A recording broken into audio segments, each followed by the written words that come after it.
Labdien! Šodien runāsim par mākslīgā intelekta iespējām tieši skolās.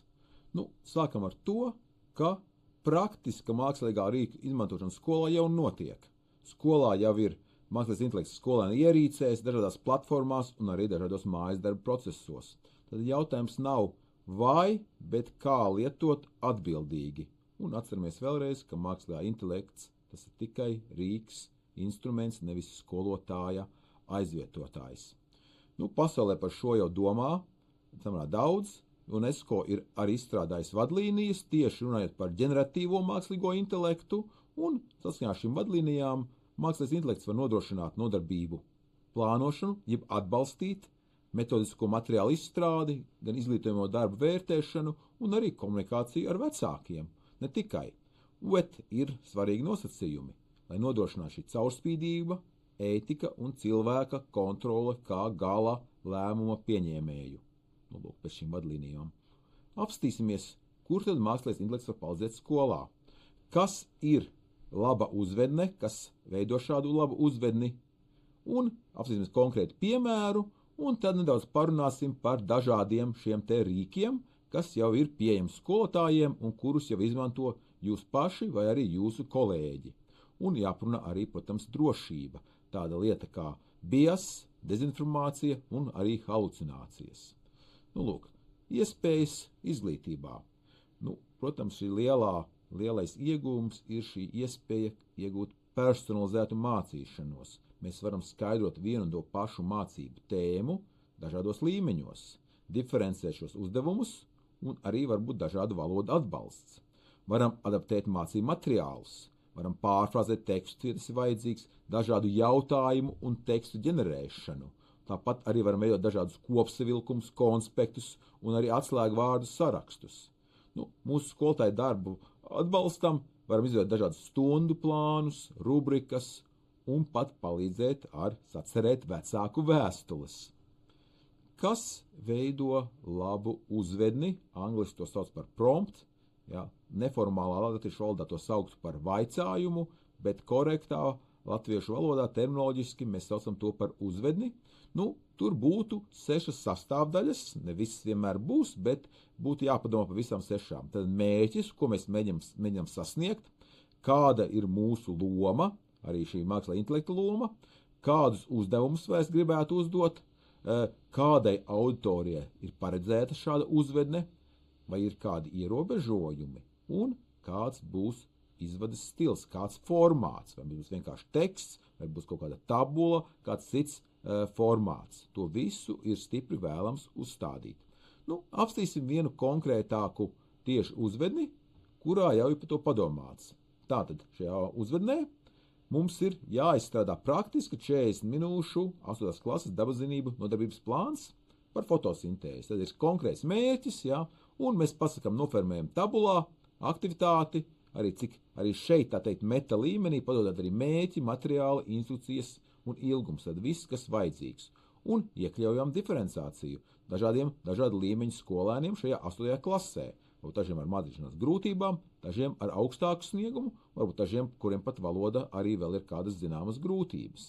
Un šādu uzdevumu modernais mākslīgais intelekts tiks galā samērā lieliski.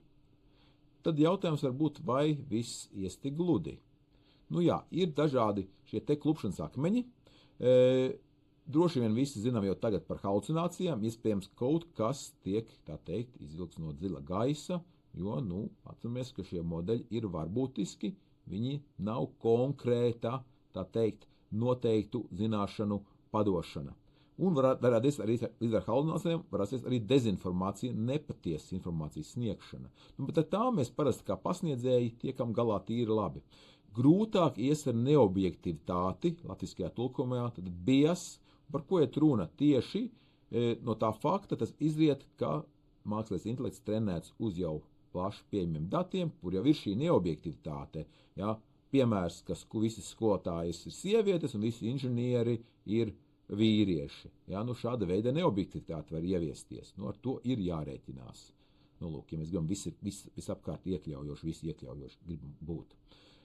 Parunāsim tagad par dažiem konkrētiem rīkiem. Te saites mums būs visiem jums pieejamas, varat izmēģināt droši. Tad ko šādi rīki var darīt? Var veidot, pieņemsim, dažādas šīs veidošanas rubrikas, stundu plānus, nodrošināt uzdevumu diferenciāciju. Ko tas nozīmē praktiski, ka jūsu vietā jau ir izveidotas, tā teikt, iestrādes, uzvednējumi pēc būtības. Ir arī dažādu darba lapu aktivitāšu izstrāde. Lielisks rīks ir tāds, kurā mēs varam augšuvēlēt savus materiālus un, attiecīgi, tad varam veidot dažādus, tā teikt, saucās domu kartes, prezentācijas, vizuālos rezultātus. Ja? Tad pēc būtības tas, ko mēs iebarojam iekšā šajā sistēmā, šajā mākslīgā intelekta rīkā, un dabūjam ārā, tā teikt, citā formātā. Ir arī dažādi interaktīvie mācību satura ģenerētāji, kas ģenerē dažādus testus, jūs dodat PDF failu un dabūjat ārā kādu rezultātu. Ir arī zinātnisko pētnieku atbalstam, ja mēs pieņemsim ZPD projektiem, piemēram, ja, varbūt tikai zinātniski pamatots atbildes, ko tas nozīmē, ka tiks veikta materiālu pārbaude, un, tā teikt, halucinācijas tiešā veidā nebūs. Pilnībā neizvairīsimies, bet tiešā veidā nebūs šīs halucinācijas. Un ir, protams, dažādi prezentāciju rīki, jā, dažādi pētniecības tulki, meklētāji, kas arī saistīti ar šo mākslīgā intelekta rīkiem. Tad ir šis tikai neliels ieskats. Iesaku pamēģināt pašiem, veidojušos te uzvednes, šo labo uzvedņu principus, un iziet sīkāks dažiem no šiem rīkiem pamēģināt. Droši vien dažus no jums esat jau mēģinājuši paši. Daži atkal gala norādījumi par mākslīgā intelekta šo lielo valodu modeļu izmantošanu. Tātad izmantojam mēs, lai pilnveidot mācīšanās spējas, aizsargājam skolēnu privātumu, esam paši radam pozitīvu piemēru atbildīgai mākslīgā intelekta izmantošanai un, protams, nepārtraukti mācāmies kopā arī ar mūsu kolēģiem un arī ar citiem, arī ar skolēniem, tāpēc, ka šie rīki arī nepārtraukti attīstās. Jā, pēc būtības gan katru mēnesi. Ko mums nevajadzētu darīt tādā mācību nolūkos, nevajadzētu palaist mācīšanu autopilota režīmā. Un nevajadzētu tikai paļauties uz šiem rīkiem, vai izlaist arī šīs drošību un privātuma pārbaudes. Jāpiemina, ka Valsts izglītības attīstības aģentūra ir izveidojusi tiešām lieliskus metodiskos ieteikumus. Paši ieteikumi ir aptuveni 20 lapspuses, bet tur ir aptuveni iekļauti kādas 70 lapspuses ar labu uzvedņu piemēriem, ko jūsu kolēģi ir strādājuši un veidojuši. Tiešām iesaku, saite ir pieejama, materiālos noteikti apskaties, ja jums pašiem rodas kādas jautājumi un grūtības. Visbeidzot, tātad atceramies, ka mākslīgais intelekts pats par sevi nav autoritāte, nebūs pilnīgi objektīvs un nebūs šī pilnīgā pedagoģiskā kompetence, ja? Tas ir instruments, rīks, un kvalitāti nosaka, kā mēs, kā pasniedzēji, skolotāji, to lietosim, kādas uzvednes veidosim un kā pārbaudīsim atbildes. Paldies, lai jums viss izdodas!